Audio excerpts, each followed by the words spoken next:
Olá, meninas e meninos! Nesse vídeo a gente vai falar sobre o que é educação ambiental e nós vamos fazer também algumas considerações sobre aspectos históricos relacionados a essa disciplina. Mas antes de tratar disso, nós precisamos compreender do que se trata a proteção constitucional que é conferida ao meio ambiente. O nosso legislador constituinte estabelece que todos nós, brasileiros e estrangeiros residentes no país, temos direito a um meio ambiente ecologicamente equilibrado. Isso significa dizer que as pessoas têm direito de receber um meio ambiente, de viver num lugar em que elas tenham saúde e tenham qualidade de vida.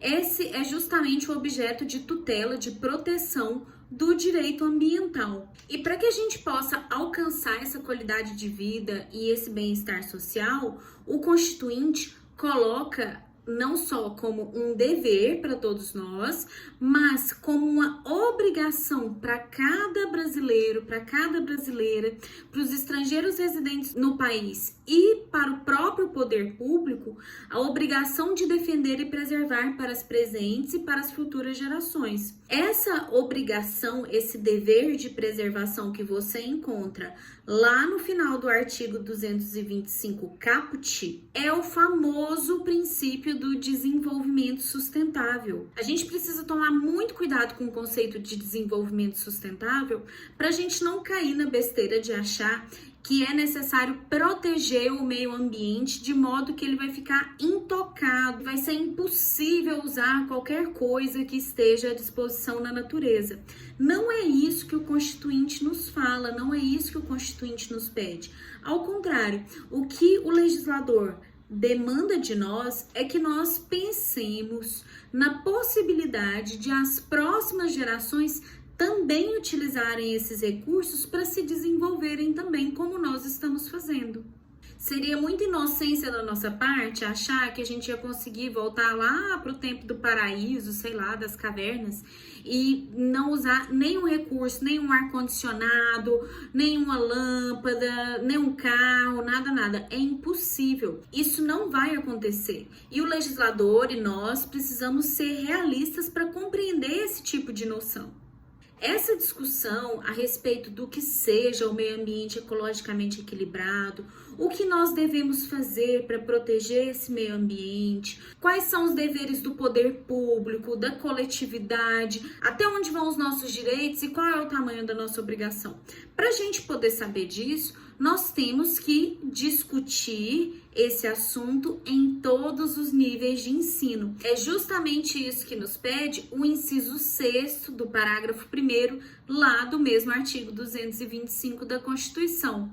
Perceba você que o legislador entende que promover a educação ambiental em todos os níveis de ensino e a conscientização pública para a preservação do meio ambiente é uma forma de assegurar a efetividade do direito ao meio ambiente ecologicamente equilibrado que ele descreve no artigo 225. Então, essa discussão que a gente faz aqui na matemática a respeito do que é educação ambiental, quais são os seus limites, o que é a relação entre a sociedade e a natureza, como a educação se integra no processo de gestão ambiental, tudo isso a gente só faz porque o legislador constituinte mandou que nós fizéssemos.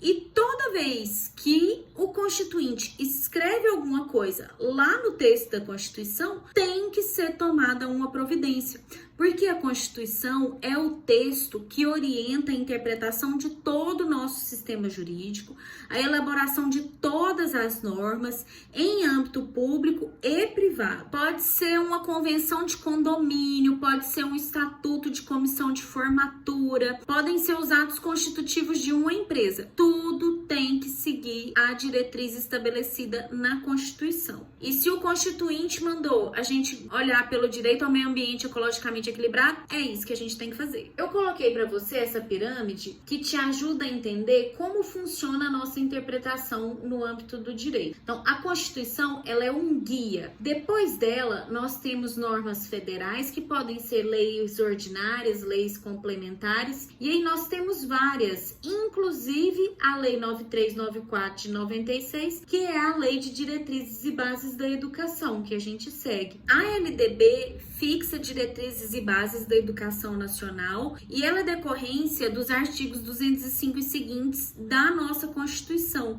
Lá é que a gente trata da educação em si. E para interpretar a LDB, a gente precisa saber não só o artigo 205 e seguintes, mas também o 225, porque existe assunto de educação ambiental lá na LDB. Afinal, ela tem que ser parte de todos os níveis de ensino, inclusive do ensino superior, e é por isso que eu tenho um emprego. Graças a Deus, gente, toda faculdade, toda coisa precisa de direito ambiental, não é maravilhoso? Não só as leis complementares, leis ordinárias em âmbito federal precisam seguir a Constituição quando da sua elaboração e interpretação, mas a mesma coisa acontece com resoluções do CONAMA, do Ministério do Meio Ambiente, com decretos, com todas as outras normativas que existem. E eu coloquei até esse decreto 9432 de 2018, que é um decreto que regulamenta a LDB. Esse decreto trata da Política Nacional de Avaliação e Exames da Educação Básica, mas a gente tem várias outras normativas também, portarias do MEC, do Ministério do Meio Ambiente, tudo isso precisa estar de acordo com a legislação federal e com a Constituição. Mesmo no caso da legislação estadual e municipal,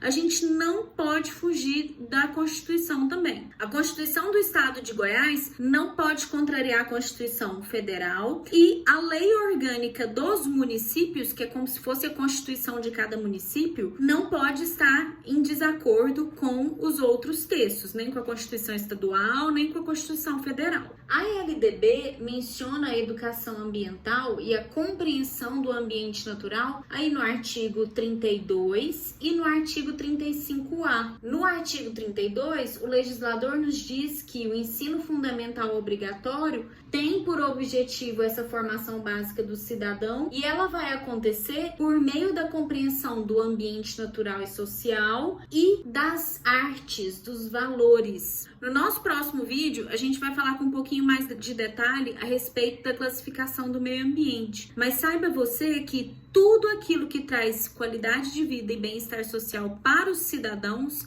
é considerado meio ambiente também. Por isso eu destaquei as artes lá no artigo 32 da LDB. O artigo 35A coloca a necessidade de diversificação dos currículos e fala da articulação entre contexto histórico, econômico, social, ambiental, cultural. Não basta a gente entender o meio ambiente de uma forma só. A gente precisa saber o que está acontecendo e como isso interfere no dia a dia e na vida de cada um. Quando você trabalha com os seus alunos a respeito de meio ambiente, não basta dizer que é importante preservar, mas é necessário situar esse aluno, contextualizar esse conhecimento e explicar por que isso é importante e como isso se relaciona com os outros fatores da vida do seu aluno, não só dentro do contexto histórico, mas também social, cultural, econômico. Nesse ponto, vocês da matemática têm uma vantagem enorme, porque vocês conseguem fazer análises econômicas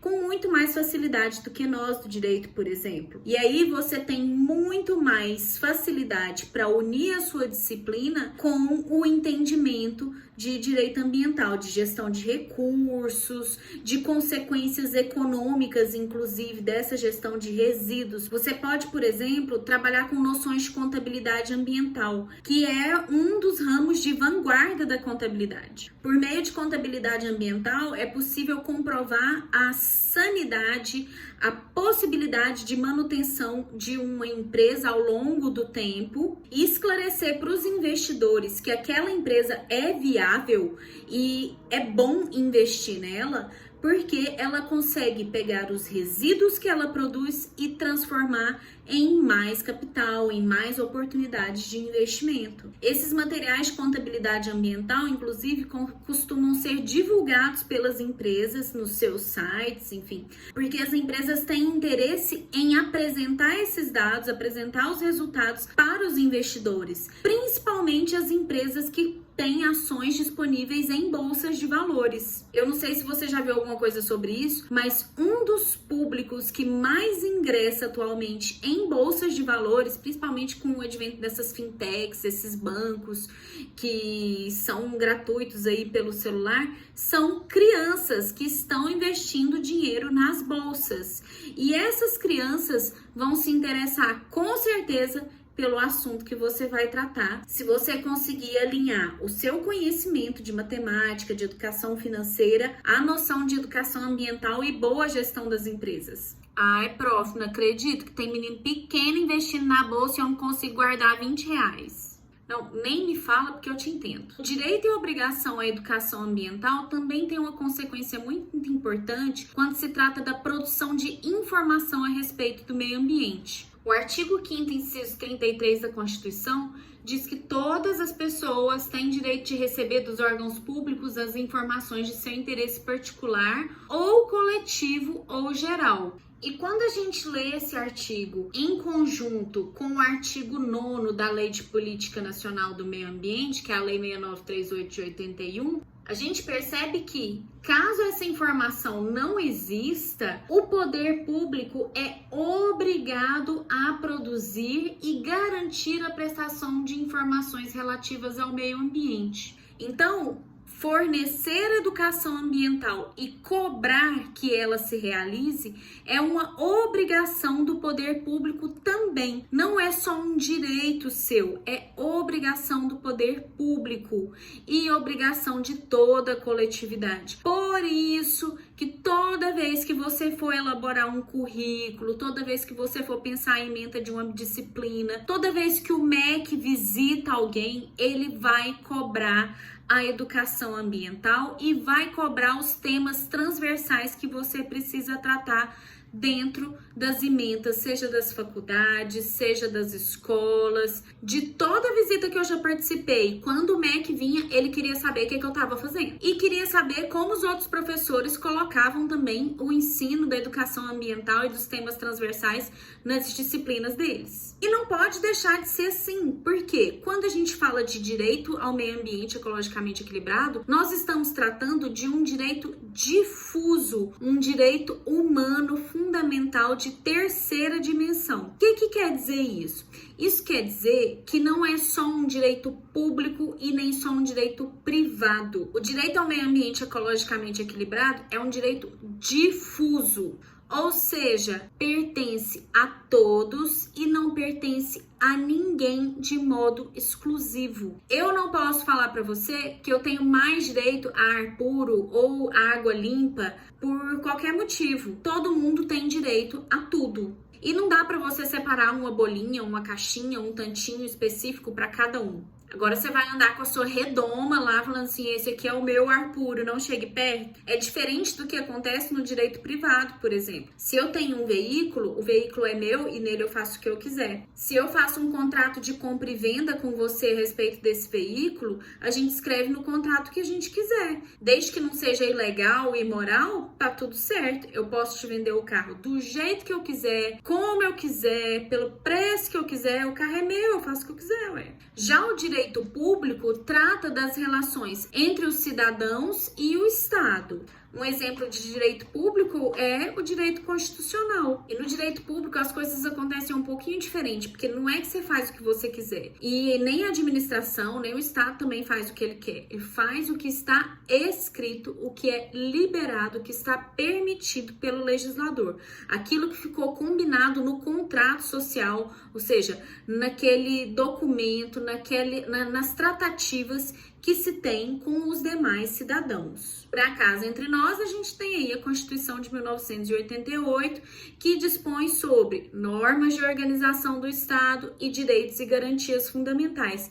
O nosso combinado já está lá. Se alguém no Estado tem dúvida, é só ir lá e conferir, procurar o que é que a gente combinou, que ficou combinado em 88. Por isso esse documento é tão importante. O direito difuso funciona de um modo um pouquinho diferente. Ele não é nem público e nem privado, porque ele é transindividual, de natureza indivisível, e as pessoas são vinculadas a esse direito por circunstâncias de fato em comum, mas são pessoas indeterminadas. Você não sabe exatamente quem são todos os titulares desse direito difuso, que está definido aí no artigo 81 do Código de Defesa do Consumidor, que trata de um direito coletivo também. Não é coletivo difuso em grande parte do tempo, é só coletivo mesmo, coletivo estrito sensu que a gente fala, porque as pessoas se vinculam por uma relação jurídica comum. Por exemplo,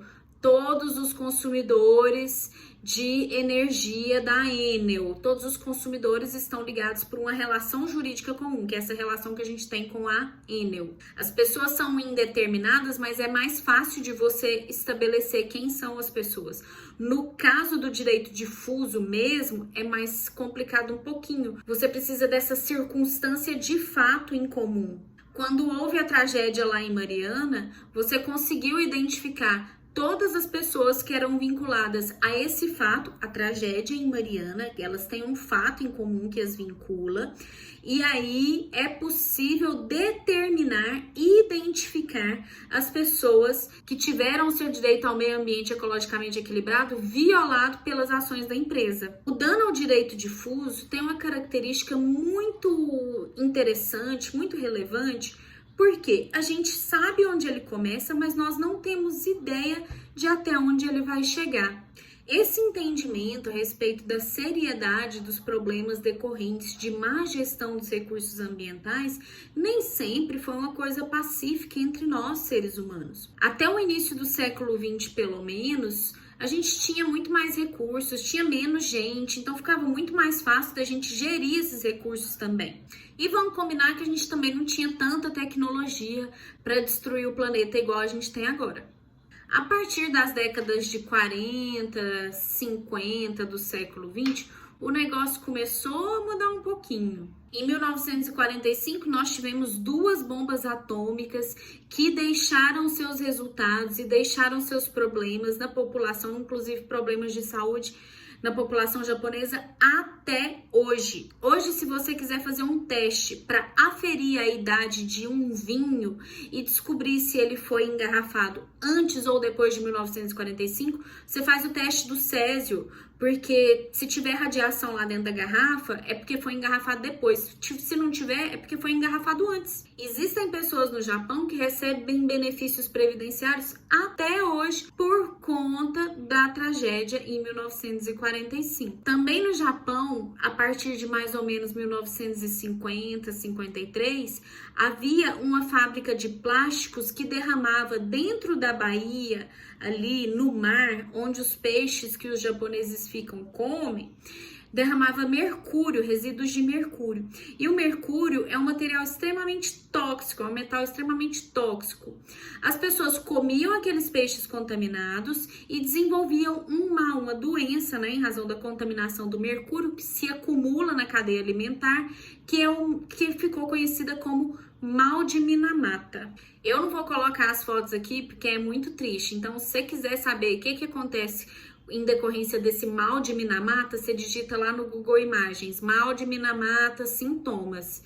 Eu não vou colocar isso aqui não, mas já te falo que dá cegueira, interfere na coordenação motora, crianças nascem com várias deformidades, é muito, muito ruim mesmo. Houve também uma tragédia grande em Seveso, na Itália, em 1976, em Bhopal, na Índia, em 1984. Nós tivemos diversos acidentes nucleares, incluindo o de Goiânia, em 1987, quando os resíduos de Césio-137 foram encontrados naquela máquina, naquele hospital e se espalharam pela cidade e causaram toda aquela tragédia que você já deve conhecer. Se você não conhece, nunca foi, eu recomendo que você visite o memorial lá em Abadia, onde foram guardados os resíduos.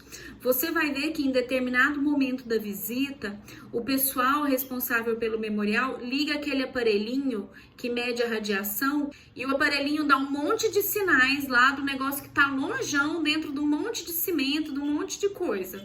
Em decorrência de todos esses desastres, de todos esses acidentes e dessa preocupação que dá, porque o o povo estava morrendo. E o ser humano começou a perceber que realmente, se a gente não tomar uma providência, a gente vai morrer. Por conta disso, em 1972, foi realizada a primeira conferência internacional sobre meio ambiente, que a gente chama de Conferência de Estocolmo, porque foi realizada em Estocolmo.